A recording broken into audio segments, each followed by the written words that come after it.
অর্জুন, গামার, বিভিন্ন প্রজাতির জাম, পলাশ এ ধরনের অনেক বৃক্ষই হয়। আমরা এটাও দেখেছি যে অনেক উদ্ভিদ এখান থেকে হারিয়ে যেতে, মানুষের পদচারণা বা জবরদখল সবকিছু মিলিয়ে অনেক উদ্ভিদ প্রজাতি হারিয়ে গেছে। কিন্তু আমরা চেষ্টা করছি রেস্টোরেশন পদ্ধতির মাধ্যমে আরো অনেক নেটিভ প্রজাতি ফিরিয়ে আনতে। সাম্প্রতিক সময়ে আমরা আমাদের উদ্যোগে যে এখানে যে পিকনিক স্পট বা উচ্চস্বরে গান বাজনা এ সময় হয়েছে যে অনেক বেশি দেখা যাচ্ছে। প্লাস আদার্স যে আমাদের বন্যপ্রাণীগুলো আছে তাদের আমরা নিরাপদ একটা আবাসস্থল দিতে পেরেছি, এটা আমাদের সক্ষমতা। এই সক্ষমতাটি হয়েছে শুধুমাত্র পিকনিক স্পট ভাড়া দেওয়া বা উচ্চস্বরে গান বাজনা এই ধরনের কার্যক্রমগুলোকে বন্ধ করার মাধ্যমে। পরিকল্পনা আছে যে কিভাবে একটি বিশ্বমানের যে প্রোটেক্টেড এরিয়া এই ধরনের কিছু করবার লক্ষ্যে আমাদের ভাওয়াল জাতীয় উদ্যানকে প্রমোট করা, স্টেক হোল্ডার যারা আছে তাদের নিয়ে পর্যটকদের পর্যটন বান্ধব, গবেষণার ক্ষেত্রে গবেষণা বান্ধব একটি ভাওয়াল জাতীয় উদ্যান প্রতিষ্ঠা করাই আমাদের লক্ষ্য।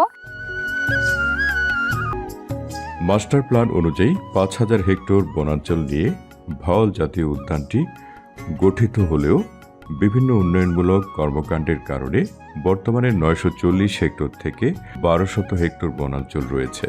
ভাওয়াল জাতীয় উদ্যানটি মূলত পাতাছড়া শালবনের মধ্যে প্রকৃতির অপরূপ বৈচিত্র্যের একটি শালবন।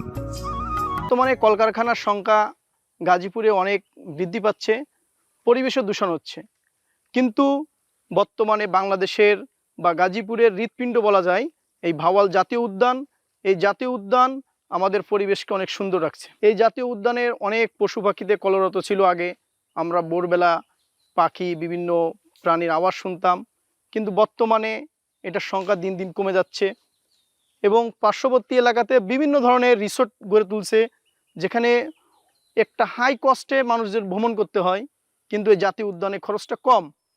তো যদি এইখানে যদি আরও কিছু সুযোগ সুবিধা বৃদ্ধি করা হয়, নিরাপত্তা ব্যবস্থা জোরদার করা হয়, বাচ্চাদের খেলাধুলার আয়োজনগুলো একটু বেশি করা হয়, তো দেখা যায় যারা বিভিন্ন কলকারখানায় চাকরি করে তারা তাদের পরিবার নিয়ে একটু ঘুরতে পারবে, একটু বিনোদন পাবে, প্রাকৃতিক পরিবেশটা সুন্দর থাকবে এবং সবাই একটা আনন্দ পাবে। প্রকৃতি ও পরিবেশের এই নয়নাভিরাম দৃশ্য দেখতে ছুটে আসেন পর্যটকেরা। তো আমরা আসছি 4 বন্ধু মিলে এই জায়গাতে ঘুরতে, ভাওয়াল জাতীয় উদ্যানে এ জায়গায় আসছি ঘোরার জন্য আর কি। সময় পেলে মাঝে মাঝে আসি এই জায়গাতে ঘুরতে, মনটা ভালো থাকে, প্রকৃতির কাছে আসি, প্রকৃতির ডাকে আমরা এই জায়গা দেখতে। আপনারা চাইলে আসতে পারেন এই জায়গায় ঘোরার জন্য, আপনারা সময় পেলে প্রকৃতির কাছে আসবেন, কারণ আমরা কাজের ফাঁকে যতটুকু সময় পাই প্রকৃতির কাছে আসার চেষ্টা করি। অনেকেই পরিবার পরিজন নিয়ে একটু অবসাদ বিনোদনের আমরা বুনিয়াদী প্রশিক্ষণের একটি অংশ হিসেবে আমরা এখানে পরিদর্শনে এসেছি। তো আমাদের কাছে যেটা মনে হয়েছে, প্রকৃতির সাথে মানুষের মনের একটা খুব স্বাভাবিক এবং ওতপ্রোত সম্পর্ক আছে। যদিও বাংলাদেশের প্রকৃতি সংরক্ষণের দিকে আমাদের সর্বসাধারণের খুব একটা নজর নেই বা আমরা গুরুত্ব অতটা উপলব্ধি করি না, কিন্তু যখন এইসব পরিবেশে আমরা আসি তখন আমাদের যে দৈনন্দিন জীবনের যে সব কষ্টগুলো আছে, হতাশা আছে, অনেকখানি লাঘব হয়ে যায়। প্রকৃতির সৌন্দর্য, প্রকৃতির আশ্রয়, প্রকৃতির নীরবতা সব কিছু মানুষের জন্য যেমন একদিকে একটা শিক্ষার বিষয়, আর একদিকে যেন একটা আশ্রয় দেয়। বিলুপ্তির পথে, এটাকে সংরক্ষণ করা অতীব প্রয়োজন। এটা আমরা যেরকম সাধারণ জনতা সংরক্ষণ করতে পারি, সেভাবে সরকারি উদ্যোগ তো বিশেষ প্রয়োজনই আছে। তো এই ক্ষেত্রে নজর দেওয়ার জন্য সরকারকে বিশেষভাবে অনুরোধ করছি এবং আমরা যারা নাগরিক আছি তাদেরকে শতভাগ সচেতন হওয়ার জন্য বিশেষভাবে অনুরোধ করছি। সেখানে বুঝতে হবে যে পরিবেশের ভারসাম্যটা ঠিক আছে। বিভিন্ন গাছের বীজ খায়, সয়েল ডিগিং করার ফলে বিভিন্ন বীজ যেগুলো হচ্ছে মাটির নিচে যাওয়া প্রয়োজন, সেই ধরনের বীজগুলো মাটির নিচে যেতে পারে এবং সেখান থেকে বৃক্ষ হচ্ছে পরিবেশের একটা ভারসাম্য থেকে শুরু করে সবকিছুই বজায় থাকে। স্থাপিত হয়েছে এ সকল কলকারখানার বর্জ্য বিষাক্ত ধোঁয়া সব মিলিয়ে পরিবেশের সর্বনাশা ক্ষতি করছে, আর এই ক্ষতি পূরণে অবদান রেখে যাচ্ছে এই উদ্যানটি।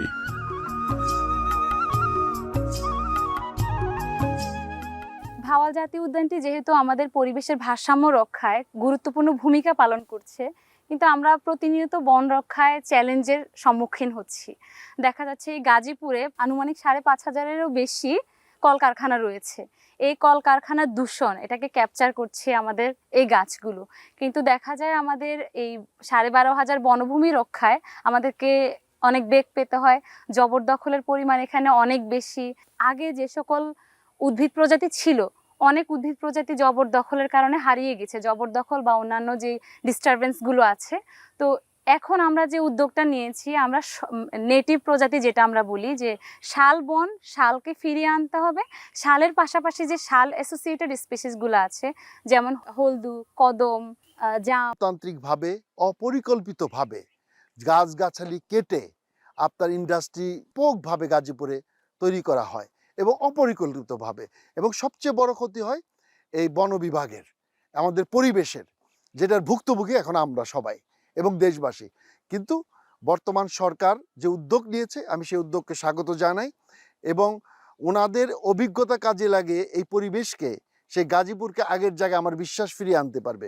কিন্তু এর মধ্যে কিছু আপনার গ্রিন দুই একটা ফ্যাক্টরি হয়েছে গাজীপুরে, কিন্তু মেজরিটি ফ্যাক্টরি কিন্তু গ্রিন ফ্যাক্টরি না।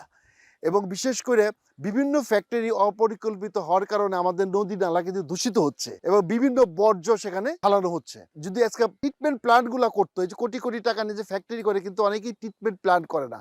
যদি আজকে ট্রিটমেন্ট প্ল্যান্ট করতো তাহলে কিন্তু আজকের এই পরিবেশটা এই বিপর্যস্ত হতো না। আমাদের ঐতিহ্য কিন্তু গাজীপুরের বন, ভাওয়াল গড়, এটা কিন্তু সবাই জানে। এক সময় বিশেষ করে বলবো বিটিভি থেকে আরম্ভ করে বাংলাদেশ চলচ্চিত্র সবাই এই গাজীপুরের বনে আসতো শুটিং করতে। সেই গাজীপুরের দিকে তাকালে সত্যি এখন মায়া হয়। তো বর্তমান সরকারের কাছে আমাদের উদারতা আহ্বান যে আপনাদের যোগ্য দূরদর্শিতা দিয়ে আমাদের সেই গাজীপুরকে আগের মতো করে দেওয়ার চেষ্টা করবেন। গাজীপুরবাসী এই আশাই আপনাদের কাছে করে এবং সুশীতল একটা গাজীপুর দেখতে চাই, বাংলাদেশ দেখতে চাই, নদী বাট্টিকে দেশ দেখতে চাই, আমরা সেই ফ্রেশ মাছ খেতে চাই।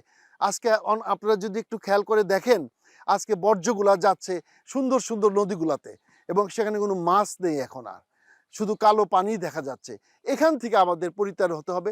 শুধু সরকার সচেতন হলে হবে না, আমাদের সবাইকে সচেতন হতে হবে, দেশবাসী সচেতন হতে হবে, এলাকাবাসী সচেতন হতে হবে এবং যারা আমরা ইন্ডাস্ট্রি করছি, আল্লাহ আমরা কাঙ্ক্ষিত লক্ষ্যে পৌঁছতে পারবো, আমরা আবার সেই সোনার গাজীপুর পাবো।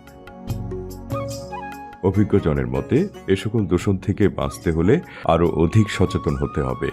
ইকোসিস্টেমের সহায়তা গ্রহণ করে শিল্প কারখানা স্থাপনে উদ্যোগী হতে হবে। আমাদের urban green space, blue space এগুলো সংরক্ষণের জন্য প্রতিশ্রুতিবদ্ধ। কারণ বাংলাদেশ জাতিসংঘ জীববৈচিত্র্য সনদের স্বাক্ষরকারী, অনুসমর্থনকারী একটি দেশ।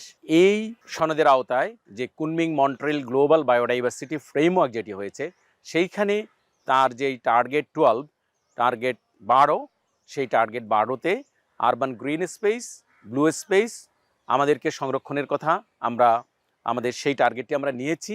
এবং urban green space, blue space যেটা আছে জলাভূমিগুলো এবং আরবান যে আমাদের সবুজ এলাকাগুলো, সেগুলোকে আমাদের সংরক্ষণ করতেই হবে। সেখানে অন্ততপক্ষে 20 ভাগ এলাকাকে আমাদের আরবান গ্রিন স্পেস হিসাবে সংরক্ষণ করা উচিত। আরবান গ্রিন স্পেস যদি না থাকে, সবুজ এলাকা যদি না থাকে, আরবান যে পার্ক, ভেজিটেটিভ এরিয়াগুলো যদি না থাকে, ভেজিটেশন এরিয়াগুলো যদি না থাকে, তাহলে যেটা হবে টেম্পারেচার বাড়বে। তার পাশাপাশি আমরা যদি জলাভূমিগুলোকে সংরক্ষণ করতে পারি, যেটা আরবান ব্লু স্পেস, তাহলেও আমাদের শান্তি বা স্বস্তির একটা পরিবেশ চাচ্ছি, সেগুলো কিন্তু দেওয়ার জন্য আমাদেরকে এমন একটা সুন্দরভাবে গড়ে তুলতে হবে, আমাদের বর্তমান এবং ভবিষ্যৎ প্রজন্মের জন্য একটা সুন্দর পরিবেশ রেখে যেতে পারি আরবান গ্রিন স্পেস এবং ব্লু স্পেস